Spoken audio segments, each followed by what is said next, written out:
Magandang araw mga kaibigan. Bigyan natin ng reaction, opinion itong post ang balita ngayon. Title, The Guy is Crazy. Ang taong ito ay buang-buang kung sa Bisaya. Loko-loko. Rekto tinawag na baliw si Lebiste. Kongresista agad bumuelta. Umiinit ang bangayan sa pagitan ni na Executive Secretary Ralph Recto at Batangas 1st District Leandro Lebiste matapos ang viral na palitan ng komento kaugnay ng isang larawang ibinahagi ni Lebeste na umano'y patunay ng kanilang meeting. Sa ilalim mismo ng post ni Lebeste, diretsahang nagkomento si Recto, "The guy is crazy." Nauna nang ibinahagi ni Lebeste ang isang larawan na umano'y meeting nila ni Recto at ni Congressman Edwin Garjola, kung saan iginiit niyang inalok siyang maging partner at humingi umano ng tulong para sa kampanya ni na Vilma at Lucky. Ano ibig sabihin nito sa 2028 na eleksyon? Naganda. So, Governor Vilma Santos and Vice Governor Lucky Manzano, gano'n ba? Ay, nako. Ito na yung political dynasty talaga. Inalok ako ni na Secretary Ralph Recto at Congressman Edwin Garjula na maging partner nila. Ito ang picture ng meeting kung saan hinihingi nila ang tulong ko para sa kampanya ni na Vilma at Lucky. Kasabay nito, sinabi rin ni Lebeste na nais niyang ilahad ang umano'y modos sa Kongreso. Hindi rin nagpatinag si Lebeste na naging komento sa mismong post matapos tawaging baliw ni Recto, agad itong sinagot. Hindi ito AI. Di ba? Rap Recto. Totoo ito na nag-meeting tayo. Ang kanyang sagot ay tila patutsada sa posibilidad na questionin ang pagiging totoo ng larawang kanyang ibinagi kalakip ng kanyang mensahe. Ang palitang ito ay hindi na lamang simpleng personal na sagutan, kundi bahagi ng mas malalim na banggaan sa pagitan ng dalawa. Sa mga nakarang linggo, ilang beses nang pinangalanan ni Lebeste si Recto bilang umano'y hadlang. Ito na. Yung pagtanggal ng bat. Ayaw ni Recto na tanggalin ang bat. Okay, hadlang sa panukalang pagbaba ng VAT, excise tax sa langis at iba pang economic reforms. Sa kabilang banda, nananatiling tahimik pa sa opisyal na payag si Recto hinggil sa mga detalyadong akusasyon maliban sa maikling komento na naging viral. Sa gitna ng kontrobersya, ang simpleng comment thread na naging sentro ng pambansang usapan, pinag-uusapan hindi lamang ang isyu kundi pati ang tono ng diskurso sa pagitan ng opisyal ng gobyerno. The guy is crazy. Hindi ito AI, sabi naman ng isa. Dalawang maikling linya, ngunit sapat upang lalong painitin ang tensyon at magbukas ng panibagong yugto sa sagutan at pagitan ng dalawang personalidad. Una, sino ang baliw?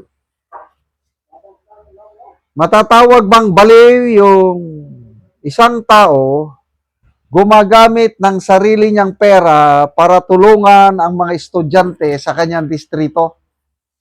Kung hindi ako nagkakamali, monthly allowance, 1,000 pesos, binibigay sa 150,000 students sa distrito ni Congressman Lebeste. Sarili niyang pera yan. Malaking tulong na yan, yung 1,000 pesos na allowance para sa isang naghihirap na estudyante. At least pamasahe. Okay, konting pangkain. Yan ba ang tinatawag na baliw? Matatawag mo bang baliw yung kada Christmas nagbibigay ng libreng Noche Pabuena itong si Congressman Libeste? Again, kung hindi ako magkamali, 150,000 selected families. Sarili niyang gastos. Hindi nga niya kinukuha ang sweldo niya sa Kongreso. Pati yung MOOE, hindi niya kinukuha. Libeste is operating on his own money. Wow!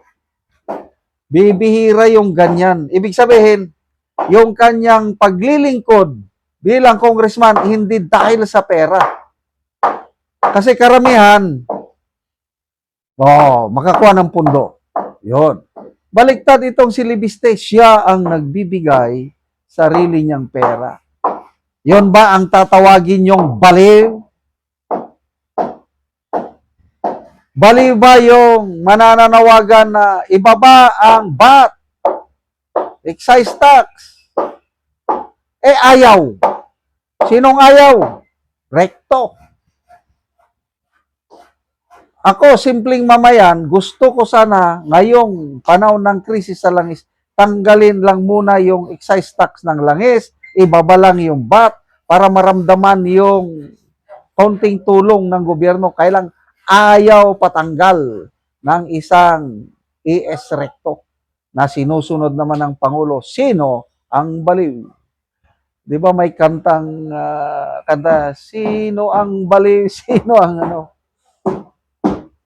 Sige, tawagin nyo lang na baliw. But depende sa taong bayan kung sino ang tunay na baliw. Bibihira ang kongresista na katulad ni Congressman Libeste. Sana dadami pa ang mga baliw na katulad niya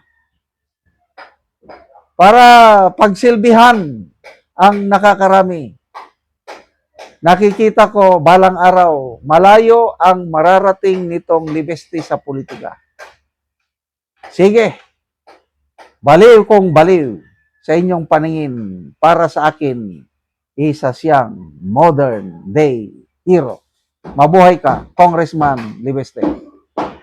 Salamat mga kaibigan sa inyong pagsubaybay sa channel nito. Nakakatulong kayo ng malaki sa tribong Talandig ng Bukidnon dahil ang sweldo natin sa channel nito is pantulong po sa tribo. Namimigay tayo ng libreng yero at pako para makapagpatayo sila ng mas maayos na tirahan. Panoorin nyo ang video na ito. Nani ang nahatag na mo ngayro, so mag-atop na ni karon ang natagaan namo. So tanggalo na gyud ang mga sako. Mga plurop. Guys. Tanggalo na gyud ang mga hero, lata na kayo. Tungod sa kadugayon na, so mga sako na lang gyud dayon ang gipang butang.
Og karon human na gyud og pag-atop, so maayo na gyud tan-awon, di nasama ganina nga mga sako ug mga yero nga daot. So karon maayo na gyud. Sa Ginoo nga, ang salamat sa nagtabang nga.